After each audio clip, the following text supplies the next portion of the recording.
안녕하세요. 30대 동갑내비 부부입니다. 저희는 2014년 결혼해서 지금은 두 아이의 부모가 됐습니다. 결혼 전에는 각자 부모님께서 가입해 주신 보험만 물려받아서 가지고 있었는데요. 2015년 주변 지인의 권유로 기존 보험을 모두 해지하고 모든 보험을 변경했습니다. 빠진 것 없이 모든 보장이 되게끔 알아서 잘 가입이 되었다는 설명에 그동안 별 의심 없이 보험을 유지해 왔는데요. 그런데 얼마 전부터 보험 방송을 보면서 우리 가족의 보험에는 꼭 필요한 보장이 없다든지 특약 대부분이 갱신형으로 이루어져 있다는 걸 알게 됐습니다. 내년이면 저희도 40이 되는 나이기에 불안하기도 하고요. 아이들의 보험도 잘못 가입한 건 아닌지 하는 생각에 속상하기도 한데요. 또 4월이면 보험료가 오른다고 하던데 가지고 있는 보험들 리모델링이 가능할까요? 자, 이렇게 연락이 왔습니다. 자, 지금 30대이시고 또 곧 40이 빠르게 또 다가오기 때문에 부부분께서 가족 전체의 보험을 좀 확인을 원하시는 것 같아요. 오늘은 민지용 전문가님 모시고 함께 해보겠습니다. 전문가님 어서 오시죠. 네, 안녕하세요. 네, 반갑습니다. 자, 젊은 부부분들의 좀 사연이 도착을 했어요. 네. 아무래도 조금 일찍이 보험을 가지고 계시고 4월에 또 보험료가 오른다고 하니까 네네. 아무래도 이제 돈을 더 낼 생각에 좀 미리 좀 리모델링을 원하신다고 하시거든요. 네. 자, 일단은 부모님께서 물려주신 보험을 이미 한 차례 변경을 하신 것 같은데 네. 그래서 리모델링한 지금의 보험이 어떤 모습일까요? 우선은 이제 이분들 같은 경우는 보험료가 오르기 전에 갱신형 보험을 가지고 있는 분들은 전부 다 이제 보험료가 오르기 전에 어떤 통지서 같은 걸 받게 되죠. 얼마가 오른다. 네. 그런 걸 보다 보면은 보험에 관심이 없이 그냥 살다가도 내 보험이 얼마나 올랐지 하고 보게 되는데 사실 이 가족분들은 아직은 젊기 때문에 그렇게 많은 금액이 오르지는 않아요. 근데 이제 가격이 오른다라는 것만으로도 현재 내가 내는 보험료가 많은데 여기서 더 오르고 언제까지 오르는 거지? 그리고 얼마까지 오를 수 있지? 이런 부분들에 대해서 굉장히 궁금함이 많으셨던 것 같고 이분들도 이제 여러 가지 경로로 보험에 대한 정보를 접하다 보니까 갱신형 보험은 굉장히 나중에 많이 오른다라는 얘기를 여기저기서 많이 들으셨던 것 같아요. 그래서 이분들 같은 경우에 우리 보험도 갱신형이 아닌가 해서 해당 보험사에 한번 이제 문의를 했던 것 같아요. 그런데 제가 이제 화면에서 앞으로 이제 보여드리겠지만 이런 경우에 굉장히 좀 많은 혼동이 올 수 있어요. 그러니까 보험이 갱신형 보험이 있고 비갱신형 보험이 있다 이렇게 알고 있는데 지금 한번 이게 이제 가장 보험료가 많이 들어가는 어떤 종합보험이라고 볼 네. 수가 있겠거든요. 저걸 한번 보시면 여기 20년 납 100세 만기라고 되어 있어요. 이 보험의 증권도 마찬가지로 이렇게 되어 있거든요. 그래서 이분이 분명히 갱신형 특약이 저렇게 많은데 이게 갱신형인지 아닌지가 궁금해서 해당 보험사에 전화를 했다고 합니다.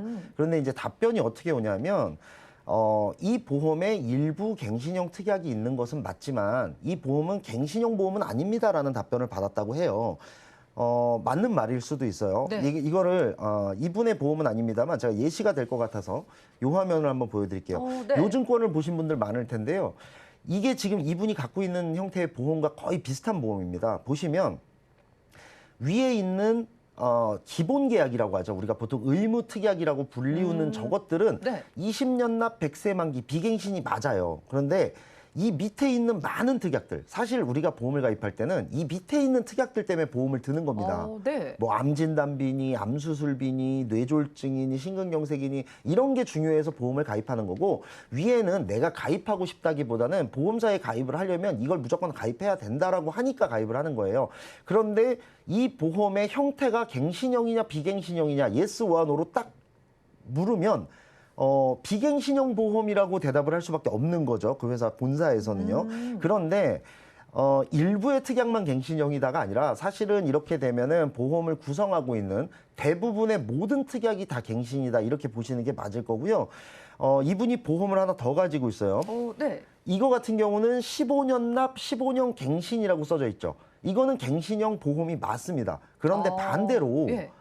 이 앞서 보여줬던 이 여기에 있는 갱신형이라고 이렇게 써져 있는 이런 것들은 없어요. 세부 특약에는 갱신이란 말이 안 써 있으니까 오히려 뒤에 보험은 비갱신형 같이 보이고 15년만 내는 걸로 생각을 하실 수도 있겠네요. 그렇죠. 네. 그리고 이제 앞에 보험은 갱신형 특약은 많은데 분명히 이 보험사에서는 갱신형이 아니라고 설명을 해주고 뒤에 보험은 갱신형은 맞는 것 같은데 특약마다 갱신형이라는 글자가 써 있지 않으니 이 분도 마찬가지고 이런 형태의 보험을 가지고 계신 분들은 아마 굉장히 많이 혼동스러울 것 같은데요.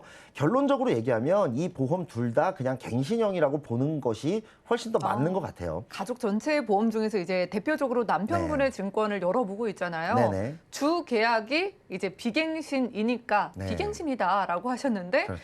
아래 보니까 정말 여러 가지의 특약이 다 갱신이었고 맞습니다. 두 번째 보장은 갱신이라고 따로 써 있지가 않으니까 그렇죠. 저희가 그냥 갱신이 아니라고 믿고 싶은 마음도 좀 들거든요. 이렇게 갱신, 비갱신의 여부도 중요해 보이고 보장 내용이 괜찮다면 그래도 다행이잖아요. 네네. 보장 챙겨본다면 어떤 걸 체크해 볼까요? 우선은 이분 같은 경우에 이제 보험에서 암보험 우리가 이제 네. 중요하다고 생각할 수 있는 암보험의 경우는요. 이분의 증권을 보면은 소외감 제외라는 말이 써 있어요. 소외감, 생식기암이라고 이제 보험에서 많이 볼 수 있죠. 그런데 의학적으로는 이렇게 분류돼 있지 않아요. 어떤 의사나 어떤 병원에서도 이 암은 소외감입니다. 이 암은 생식기암입니다라고 부르지 않거든요. 이거는 보험사가 그냥 정해놓은 어떤 명칭일 뿐이에요. 네.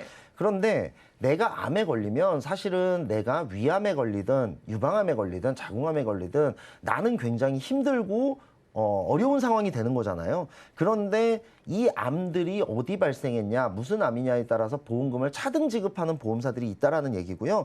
지금 현재 이분이 가지고 있는 암보험 또한 그런 형태를 가지고 있기 때문에 지금 화면에서 보시는 것 중에 이 전립선암, 유방암, 자궁암, 방광암, 대장 전막내암 등등에 대해서는 이분은 보험금의 일부밖에 받지 못한다. 그러니까 내가 암보험을 1억 원을 들었다고 한들 이 암들이 나오게 되면 나는 20%밖에 지급받지 못하는 네. 그런 형태의 보장을 갖고 있기 때문에 앞서 보셨을지 모르겠는데 이분 남편분이에요. 남편분의 보험료는 이 두 개 보험을 합치면 약 27만 원이고요. 30만 원 가까이 돼요. 네. 그런데 암이 나왔을 때는 20%밖에 지금 소외감이나 생식기암이라고 분류되는 것들에 대해서는 20%밖에 지급이 안 되고요. 또 하나는 27만 원을 내고 있는데 굉장히 비싸다라는 거죠. 그런 부분도 있고 그다음에 뇌와 심장의 경우는 네. 뭐 앞서 강의에서도 나왔습니다만 100% 되는 특약들이 있잖아요. 뇌혈관 질환 진단비라든지 허혈성 심장질환 진단비 또는 요즘 나와 있는 심혈관 질환 진단비 등등 이름은 다르지만 내가 뇌나 심장에 대해서 100% 지급받을 수 있는 어떤 그런 나이와 건강 상태 그리고 보험료를 충분히 내고 있고 그런데도 불구하고 지금 이분은 뇌출혈과 급성심근경색 아주 작게 보이죠, 화면에서도. 이 작은 부분만 보장을 받을 수밖에 없는 형태를 띠고 있어요. 그러니까 지금 보장도 굉장히 협소하다는 걸 알 수가 있고요. 잠깐 그 유튜브 시청자분께서 질문을 하나 주셨는데 암 보장 범위를 지금 만나봤잖아요. 네네. 제자리 암은 또 어떤 암이냐고 분류를 좀 궁금해하시는데 이 부분도 좀 설명 부탁드릴까요? 일단은 이 제자리암 네. 그리고 상피내암 그다음에 경계성 종양 그리고 네. 갑상샘암 요 네 가지를 우리가 유사암이라고 부릅니다. 앞에 화면을 한번 다시 보여드릴게요. 네.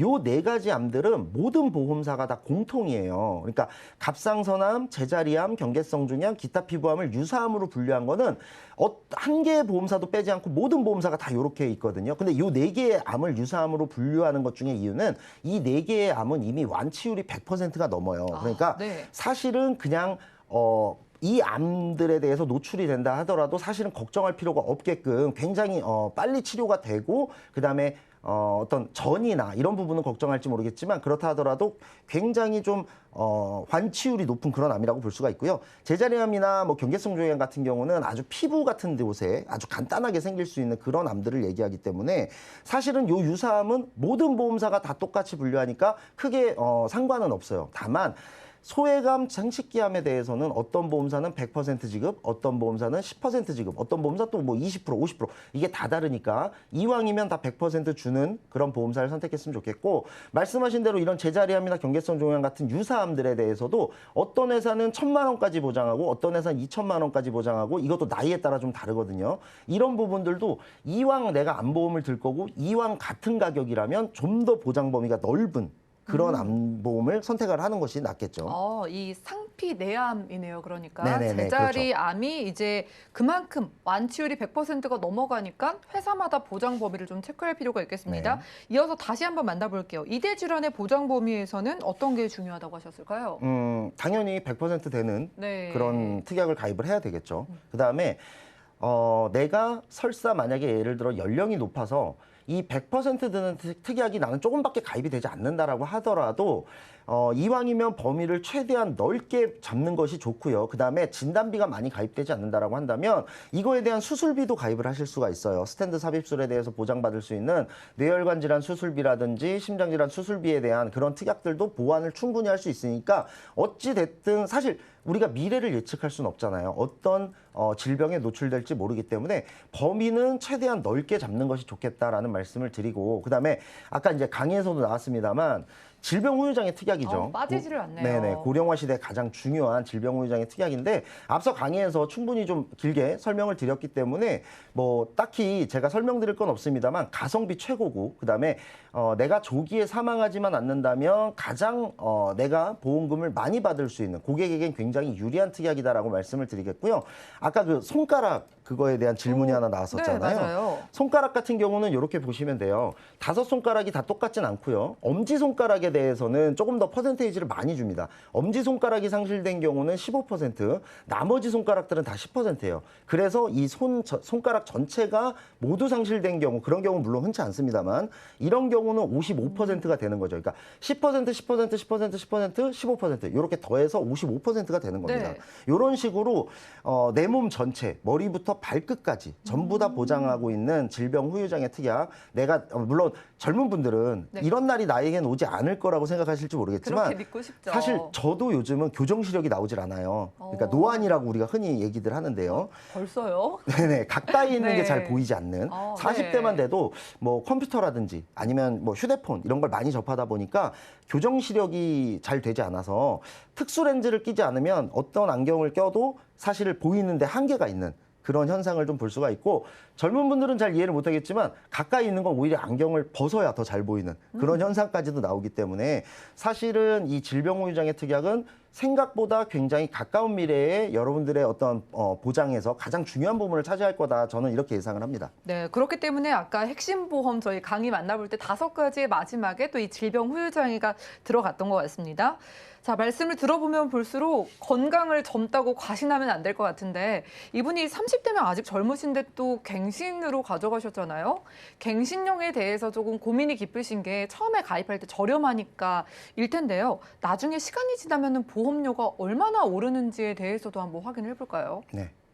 맞습니다. 일단은 갱신형의 장점, 무조건 뭐 갱신형이 무조건 나쁘다는 건 아니에요. 갱신형은 항상 어떤 좀 보너스의 개념으로 가져가라. 이 갱신형 보험을 내 보험의 뼈대로 삼았다가는 나중에 많이 오를 수 있다라는 부분을 꼭 좀 말씀을 드리고 싶고 갱신형 보험 같은 경우는 화면에도 나오겠습니다만 초기에 저렴하다라는 장점을 가지고 있지만 만기까지 계속 내한다. 예를 들어 내가 100세 만기 보험을 가지고 있다면 100세까지, 80세 만기라면 80세까지 계속해서 납부해야 된다라는 그런 단점을 또 가지고 있다라는 걸 알 수가 있고 이제 조금 있으면 이제 명절이잖아요.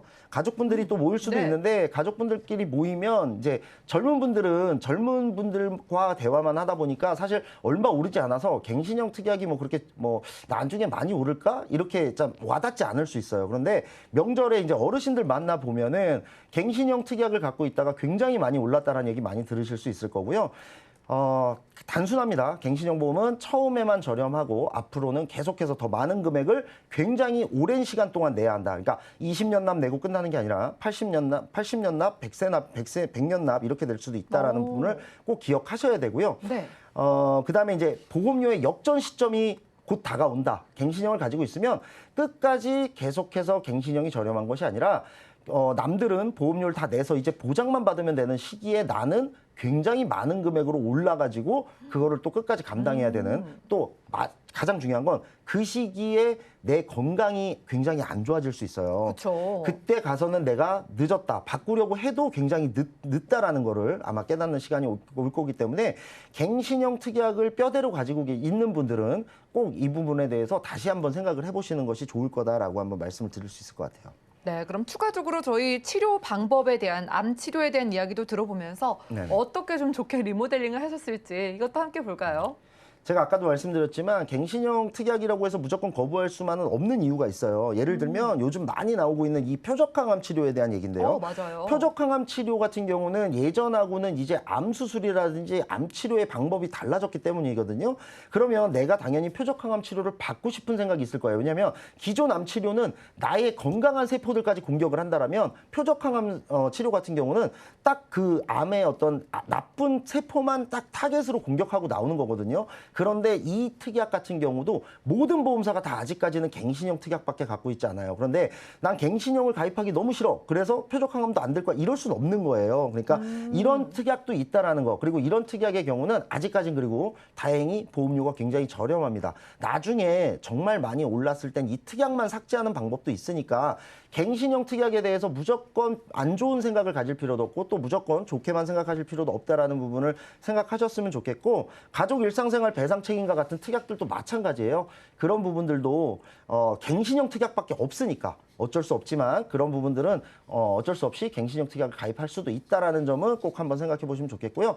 이분 같은 경우는 종합보험으로 해서 무해지 종합보험으로 해서 이분은 이제 갱신형 특약이 없는 비갱신형 특약 아까 말씀드린 표적항암 치료와 가족 일상생활 배상 책임 특약을 제외한 모든 특약을 다 비갱신형으로 해서 리모델링을 해드렸고 적립보험료를 제외하고 쓸데없는 기본 특약, 의무 특약을 제외했기 때문에 그런 부분들에 대해서는 보험료를 굉장히 많이 낮출 수가 있었고요. 보장 금액 더 커졌고요. 그다음에 보장 범위는 당연히 훨씬 더 늘어났고 질병 후유장애 특약 같은 게 없었는데 그런 부분도 늘어났을 뿐더러 아까 얘기했던 암에 대한 보장 범위도 가장 큰 그런 보험으로 해드려가지고 이분뿐이 아니라 네 가족 모두를 다 제가 지금 시간 관계상 남편분 보험만 보여드렸습니다만 네 가족 모두 다 리모델링을 해드렸거든요. 그래서 가족분들이 보험이 굉장히 많았어요. 제가 보여드린 보험에도 굉장히 많았는데 92만 원 정도 네 가족 합쳐서 굉장히 많은 보험료를 내고 계셨는데 43만 원으로 네 가족의 보험료를 반 이상 줄여드리면서 보장성은 훨씬 더 늘어나고 보장 금액이나 보장 범위는 훨씬 더 커지면서 가격은 많이 낮춰드렸다 이렇게 보시면 되겠습니다.